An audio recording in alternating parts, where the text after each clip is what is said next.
Let's take a moment to ground ourselves with a sip of tea.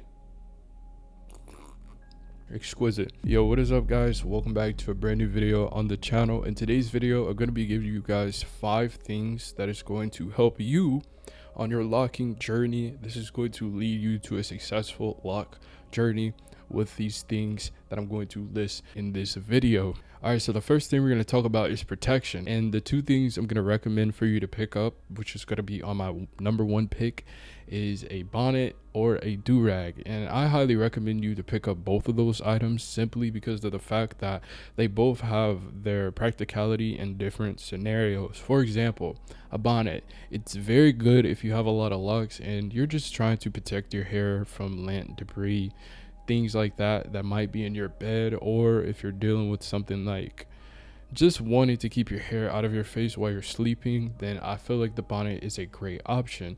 But the only thing about a bonnet is it's not very practical, and it doesn't really look that stylish if you're rocking it out in public. And that's not to say that you can't rock a bonnet out in public. If you do that and you feel confident in yourself to be able to do that, and that's perfectly fine. But I just think for practicality that there is a better option instead of having a bonnet, which would be a do-rag. A do-rag is very good if your locks aren't very long, or if you want to rock a style with your do-rag. I feel like a style with a do-rag looks very good if you have your locks all the way back, and I believe that that style looks very good on just about anybody, especially, like I said, if you have longer locks. That's really the only way you can do that style. But if you are starting off your locking journey, don't get me wrong, a do-rag is still very good because it is going to keep your locks in place and it will help your locks to not unravel. I feel like in the earlier stages of my locking journey, a do-rag was my best friend. But like I said, picking up both of these options would be absolutely amazing for you on your locking journey because of the simple fact that just the practicality of a bonnet and a do-rag, you know, the use case scenario for both of those are very good. Bonnet for sleeping, do-rag for maybe daytime. You can also rock your do-rag to protect your hair from things that might be like outside air and wind and dust and dirt, different things like that. It's going to keep your hair from moving around and being all in the wind and have a possible chance of unraveling. That's not going to happen if you're rocking your do-rag. And I really like to rock my do-rag if I'm doing something like yard work, if I'm doing anything that I know, you know, there's a chance for me to get a lot of dirt and debris, and you might be going for a walk in a very windy place like Arizona, for example. I highly recommend a do-rag to protect your hair. Those are the 2 things I picked to protect my locks, and I highly recommend them to anyone that's just now starting their locking journey, or if you already have a lot of locks and you know you're far ahead in your journey. Those are 2 necessities that I think everyone should have. Number 2 is going to be a spray bottle. Now you might be asking yourself right now, why the hell do I need a spray bottle for my locks? Well, it's actually quite simple. If you're going to want to keep your locks hydrated, which I recommend to absolutely anybody, then a spray bottle is going to be essential.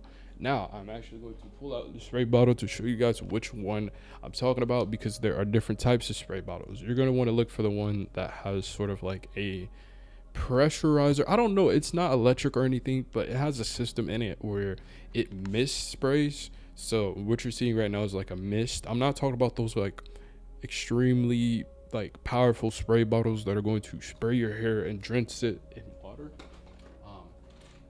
You don't want to use something like that at all.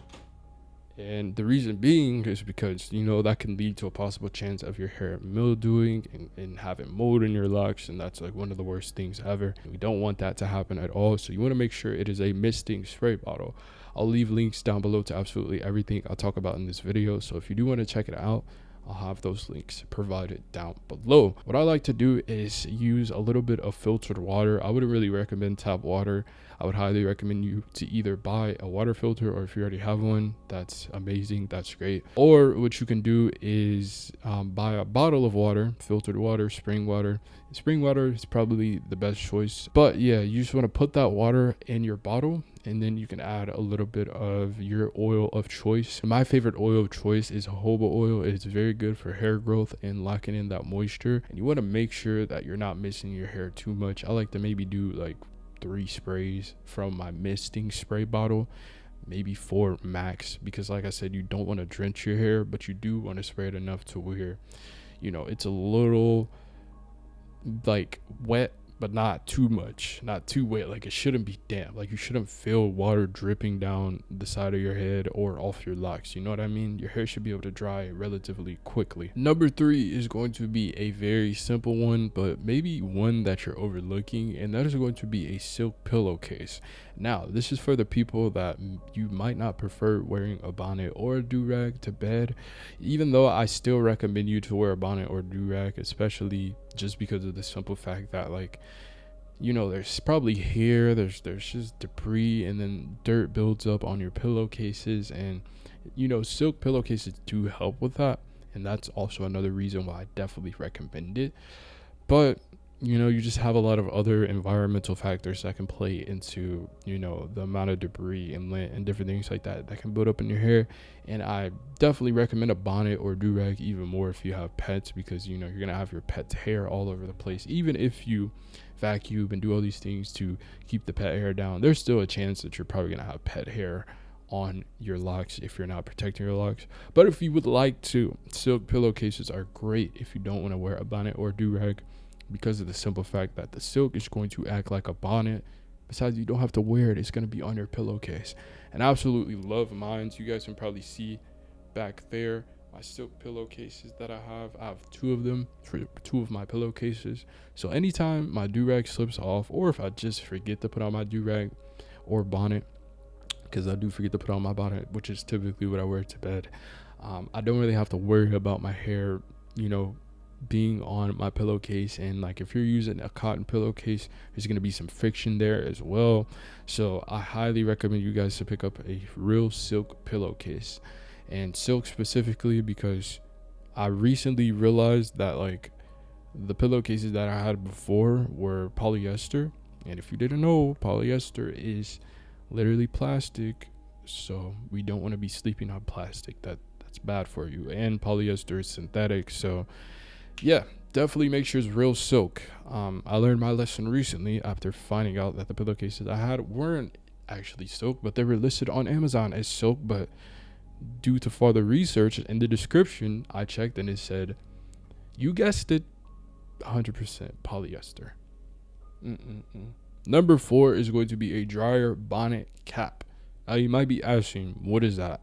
A dryer bonnet cap is a bonnet that hooks up to your dryer, and it allows you to be able to have a hooded cap to dry your hair. So basically, you don't have to sit there and hold the dryer up to your hair and hold your locks and be like this and like pulling up your locks and doing all this and doing all that just to dry off your locks. It makes it so simple. All you have to do is put on the dryer bonnet cap, take the like little, I guess you could say it's like the attachment piece that goes down from the bonnet onto the dryer, and you literally hook it up to the dryer, turn on your dryer, and you could sit there, maybe watch TV, maybe read a book, scroll on your phone if that's what you want to do, listen to some music, just vibe, and you don't have to worry about holding your dryer for such a long time, especially if you don't like pay to get your hair washed, because I know paying for that is expensive, especially if you know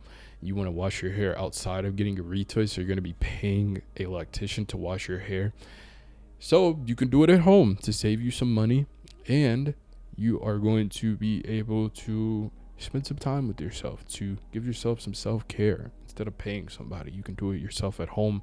It's very simple, very easy, and I think the dryer bonnet cap is going to be very helpful in doing that, and it's relatively cheap. I think I picked mine up for less than like $10. So, and once again, I'll have that link down below if you guys want to check it out. I highly recommend a dryer bonnet cap. Like I said, check out my video of my full lock wash day routine down below. I'll have that link there for you guys. And yeah, let's move on to number 5. Number 5 is going to be hair ties. And I know that's very obvious, but stick with me. I'm saying hair ties because a lot of people, you know, maybe buy a couple of hair ties, but no, please, if you're constantly traveling or you're like outside a lot, or you're doing something to where, you know, you're constantly have to put up your hair, definitely make sure to get more than a couple of hair ties, because you never know when you're going to lose your hair ties, because I feel like a lot of people lose their hair ties. Me personally, I really don't lose my hair ties like that, and I think that's probably because when I am using my hair ties, a lot of the times it's at home to put my hair up for things like skincare or to put my hair up before a shower. But those are two instances where you really do need hair ties because they are very, very, very useful for those things. And you can also use your hair ties when you're at the gym. If you have to put your hair up for the gym and you don't want to wear something like a do-rag, it's also very good for that.